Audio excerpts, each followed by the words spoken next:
Mali ka jamana a yɛlɛma hɔrɔnya o taku 63 o baaraw o ɲanamaya la n'o fɔ ma ko 63e anniversaire d'indépendance baara mun ni a bila jamana a yɛrɛ ka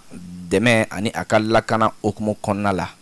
Jumadon ni o bɛnna septembre kalo tile 22 ma san 2023 Mali a ye wulikajɔ kɛ ka se ka donba in a ɲanamaya ni jamana ɲɛma yɛrɛ ka yamaruya ani a ka fanga okumu kɔnɔna ye. Ka jira k'a fɔ ɲinatan a bilala minɛn kɔnɔ n'aw fɔ ma ko sobriété minɛn mun ni b'a ye k'a fɔ ɲɛnajɛw ni dɔnbaw ni dɔnkilibaw olu ka se ka dabila ka a kɛ tasibila ye ka a ɲɛsin maa minnu ni olu ye gɛlɛya sɔrɔ ni waati laban ninnu kɔnɔna la. Ka jira k'a fɔ an ka jamana ɲɛmaa n'u bɛ colonel Assimi Goïta la a ye baara ninnu kɔni boloda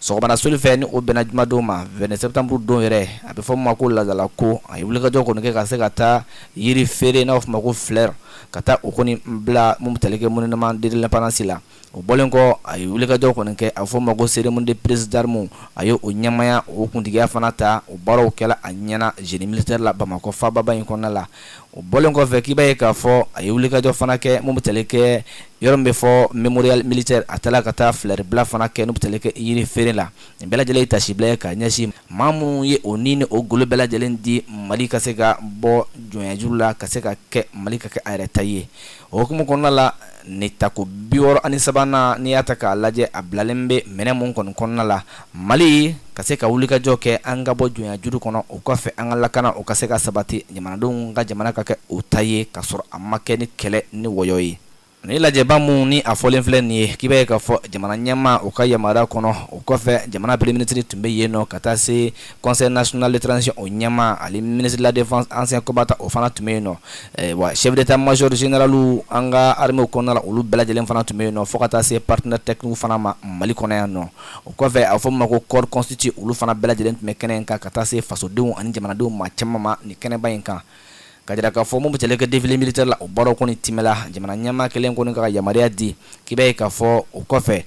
o défilé militaire tɛmɛlen kɔ a yɛrɛ ye kuma ta ka se ka dakuru ɲɛ damadɔ di dakuru ɲɛ mun ni maaw kɔni hakili kan ka to fɛn caman la. A ye tasibila kɛ ka ɲɛsin Mali jamana président fɔlɔ ma n'o bɛ kɛ président Modibo Keïta la ani jɛɲɔgɔn minnu ye Mali kɔni bɔ gɛlɛya kɔnɔ kabi o waatiw la n'a bɛ fɔ ma ko indépendance tali Mali a ka yɛlɛma hɔrɔnya hukumu kɔnɔna la. Mun bɛ tali kɛ jamana ɲɛmaa la o kɔfɛ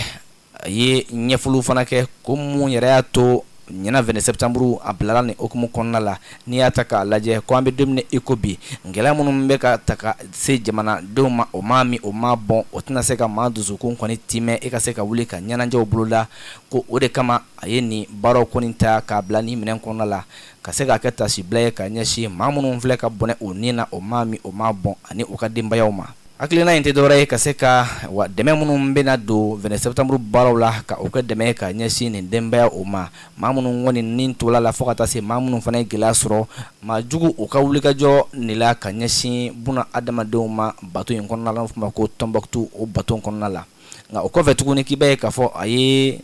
kɔkɔrɔmadoli kɛ ka ɲɛsin maa minnu fana bɛ n'olu ye gɛlɛya sɔrɔ kosɛbɛ wa nin yɔrɔ kofɔlen in na n'i b'a ye k'a fɔ olu kɔni ni ma to a la olu kɔni sera ka bɔ a ko kɔnɔ wa minnu fana bɛ yen n'u ka minɛnw fana tiɲɛna fo ka taa se gɛlɛya wɛrɛ ma a ye dɛmɛ don ka se ninnu bɛɛ lajɛlen ma. K'i b'a ye k'a fɔ an bɛ don min ko bi Mali a ka kan ka se ka wa kɔfilɛ sabula Mali ka taa n'a ye o de ye fara ɲɔgɔn kan o de bɛ kɛ sababu ye ka se ka an ka jamana bɔ gɛlɛya kɔnɔna la. K'i b'a ye k'a fɔ jamana ɲɛmaa a ye sinsin o kan o kɔfɛ a ye wulikajɔ fana kɛ ni tako 63 n'i y'a ta k'a lajɛ anniversaire n'o bɛ kɛ 20 septembre la a ye ɲɛfɔliw fana kɛ ka ɲɛsin waati laban ninnu la gɛlɛya minnu donnen bɛ an ka jamana kɔnɔ. I b'a ye k'a fɔ mun bɛ tali kɛ wa MINUSMA yɛrɛ tali ka bɔ an ka jamana kɔnɔ ka taa se a ɲɔgɔnna caman wɛrɛ ma a ye da t'u la. Mun bɛ tali kɛ o kɔfɛ jamana président Assimi Goïta a ye wulikajɔ fana kɛ ka se ka foli ani tare kɛ ka ɲɛsin transition maaw ma bɛ ka wulikajɔ mun fana kɛ k'u yɛrɛ di cogo min na Mali an bɛ se ka bɔ ni gɛlɛyaw kɔnɔna la. O kɔfɛ yuruguyurugu ka se ka kɛlɛ an ka jamana kɔnɔ ka nafolow ta ka a tiɲɛ i b'a fɔ ko ayiwa maa kelen de ta ye nafolo bɛɛ lajɛlen o ka se ka dabila cogo min na. Kiiritigɛlamaw fana bɛ ka baara minnu fana kɛ a ye wa tando ani walimandɔ bila ka t'o bɛɛ lajɛlen fana yɔrɔ. A y'a jira k'a fɔ ninnu bɛɛ lajɛlen mana fara ɲɔgɔn kan o de bɛ kɛ sababu ye ka basigi don an ka jamana kɔnɔna la. O kɔfɛ a ye da tu dɔwɛrɛ la mun bɛ tali kɛ jamana ɲɛmaa ka kumaw la. A y'a jira k'a fɔ ko ayiwa jɛkulu kura bilala sen kan n'o fɔ ma ko Alliance des États du Sahel AES ni o baaraw timɛla wa septembre kalo tile 16 tɛmɛlen. ni jɛkulu in ko n'i y'a ta k'a lajɛ Mali, Burkina Faso ani Niger olu jamana saba ye mun kɔni ye bolonɔ bila sɛbɛn la o bɛna fara ɲɔgɔn kan ka se ka u kɔda ni waleya cɛjugu la n'o bɛ tali kɛ terrorisme kɛlɛli yɛrɛ la. Wa o kɔfɛ fana yiriwali bɛ se ka sabati an ka jamanaw kɔnɔ cogo min la o de hukumu kɔnɔ o ye bolodi ɲuman fana kɛ ka se ka nin baaraw bila sen kan n'o bɛ tali kɛ alliance yɛrɛ la.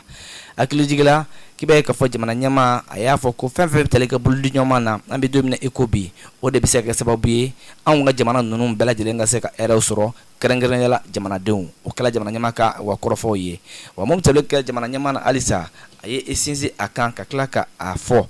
jamanadenw ka fo sabula ni gɛlɛyaba in na ka se ka nin bɛɛ lajɛlen k'u sɛgɛ ani muɲu la k'i b'a ye k'a fɔ ko foli ye jamanadenw fana ta ye. Wa o kɔfɛ tuguni ko o de bɛna kɛ sababu ye ka se ka fanga fana don transition maaw la u ka baara la. Wa mun bɛ tali kɛ jamana ɲɛmaa la a y'a ɲini jamanadenw fana fɛ u ka se ka bolodi ɲuman kɛ cogo min na ka se ka dɛmɛ don anw ka jamana wa sɔrɔdasiw fana ma cogo min na ka se ka kɔda baara jugu in n'o bɛ tali kɛ terrorisme la u bɛ se ka kɛlɛ cogo min na ka bɔ an ka jamana kɔnɔna la.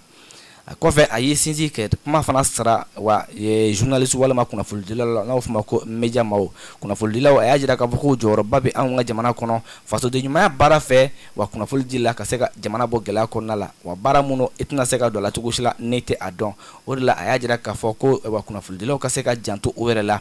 Anw ni an jugu de bɛ kɛlɛ la kunnafoni sugu dɔ bɛ yen n'olu dila a na kɛ i na jugu fana bila kunnafoni minɛn kɔnɔ ka ɲɛsin i yɛrɛ ka jamana kɔnturu la o la a ye sinsin kan k'a fɔ wa kunnafonidilaw u ka baara kɛ ni wa u ka texte y'a fɔ cogo min na o kɔfɛ u ka sɛgɛsɛgɛliw kɛ kunnafoni la ka sɔrɔ ka kunnafoni fana cari ko a bɛ kɛ sababu ye ka se ka basigi fana la jamana kɔnɔna la. A y'a jira k'a fɔ ko maa i ye kunnafonidila ye ka sɔrɔ i bɛ nin de la nka n'i tɛ nin na ka ban kunnafonidi ko i tɛna se k'a fɔ k'i bɛ o baaraw kɛ maa minnu bɛ lakɔlɔsiliw kɛ ko ka se ka kunnafoni ɲuman fana di a kɛcogo ani a fɔcogo la a y'i sinsin o kan. Mun bɛ tali kɛ a ka wulikajɔ la a ye tanu ani walimadɔn fana bila ka taa halisa kunnafonidila minnu bɛ yen kuma bɛɛ lajɛlen na o bɛ ka wulikajɔ kɛ ka se ka sɔrɔdasiw fana dɛmɛ u ka baara la ni kunnafoni ɲuman ye a ye foli ani tandori ni walimadɔn fana bila ka taa o bɛɛ lajɛlen fana ma a y'a ɲini u fɛ k'o bolo di ɲɔgɔn ma cogo min la jamana an bɛ gɛlɛya min kɔnɔ bi an ka se ka bɔ a kɔnɔ sabula kunnafonidila a jɔyɔrɔ ka bon kosɛbɛ jamana ka basigi fana la. Jamana ɲɛmaa ka kɔrɔfɔ kuncɛw la a ye hakilisigi ta ka ɲɛsin jamanadenw bɛɛ lajɛlen ma cɛ fara muso kan ko ni ala sɔnna ma bolodi ɲumanw bɛna kɛ sabula ni kɛlɛ in ko a bɛ kɛ fɔ ka se a danna cogo min na Mali a bɛ se ka sebaaya sɔrɔ o de la a ye wele bila wa fɛn fɛn bɛ tali kɛ an ka jamana la jamanadenw la ka taa se maa ma ko i ye maliyɛn i bɛ se ka Mali ka ɲɛtaa kɔni kofɔ a ye laɲini kɛ bɛɛ lajɛlen fɛ an ka se ka fara ɲɔgɔn kan ka kɛ kelen cogo min na Mali a bɛ se ka basigi sɔrɔ ni ka bɔ nin gɛlɛya kɔnɔna la. A ye dugawudo kɛ ni k'a jira k'a fɔ san wɛrɛ 20 septembre ala ka o se ka taa sɔrɔ la Mali a bɛ basigi minɛn kɔnɔna la. Kunnafoni bɔla présidence de la république yɛrɛ a ka kunnafoni di so olu yɔrɔ.